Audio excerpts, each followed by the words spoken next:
ಕೃಷಿ ಕೂಲಿ ಕಾರ್ಮಿಕರಿಗೆ ಅನುಕೂಲ ಮಾಡಿಕೊಡುವ ದೃಷ್ಟಿಯಿಂದಲೇ ಕೇಂದ್ರ ಸರ್ಕಾರ ವಿಬಿಜಿ ಯೋಜನೆಯನ್ನು ಜಾರಿಗೊಳಿಸುತ್ತಿದೆ.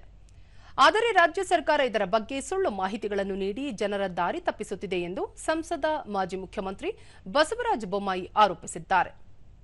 ಸಾಮಾಜಿಕ ಜಾಲತಾಣ ಎಕ್ಸ್ನಲ್ಲಿ ಬಸವರಾಜ ಬೊಮ್ಮಾಯಿ ಗ್ರಾಮೀಣ ಪ್ರದೇಶದಲ್ಲಿ ಕೃಷಿ ಚಟುವಟಿಕೆಗಳಿಗೆ ಮತ್ತು ರೈತರಿಗೆ ಅನುಕೂಲ ಮಾಡಿಕೊಡುವ ದೃಷ್ಟಿಯಿಂದ ಕೇಂದ್ರ ಸರ್ಕಾರ ಉದ್ಯೋಗ ಖಾತರಿಯ ದಿನಗಳನ್ನು 100 ರಿಂದ 125 ದಿನಗಳಿಗೆ ಹೆಚ್ಚಿಸಿದೆ.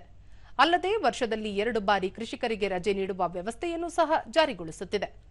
ಇದಕ್ಕೆ ಆಕ್ಷೇಪ ಮಾಡುವ ಮೂಲಕ ರಾಜ್ಯ ಸರ್ಕಾರ ಕೃಷಿ ವಿರೋಧಿ ನೀತಿ ಅನುಸರಿಸುತ್ತಿದೆ.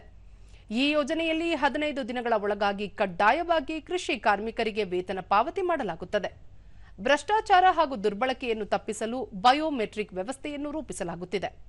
ಇದರಿಂದ ದುಂದು ವೆಚ್ಚ, ಅನುಪಯುಕ್ತ ವೆಚ್ಚಗಳು ತಗ್ಗಿ ಭ್ರಷ್ಟಾಚಾರವು ಕಡಿಮೆಯಾಗುತ್ತದೆ. ಈ ಬಗ್ಗೆ ಚಿಂತನೆ ಮಾಡದೆ ರಾಜ್ಯ ಸರ್ಕಾರ ಅನಗತ್ಯವಾಗಿ ಕೇಂದ್ರ ಸರ್ಕಾರದ ಮೇಲೆ ಆರೋಪಿಸುತ್ತಿದೆ ಎಂದು ಹೇಳಿದ್ದಾರೆ.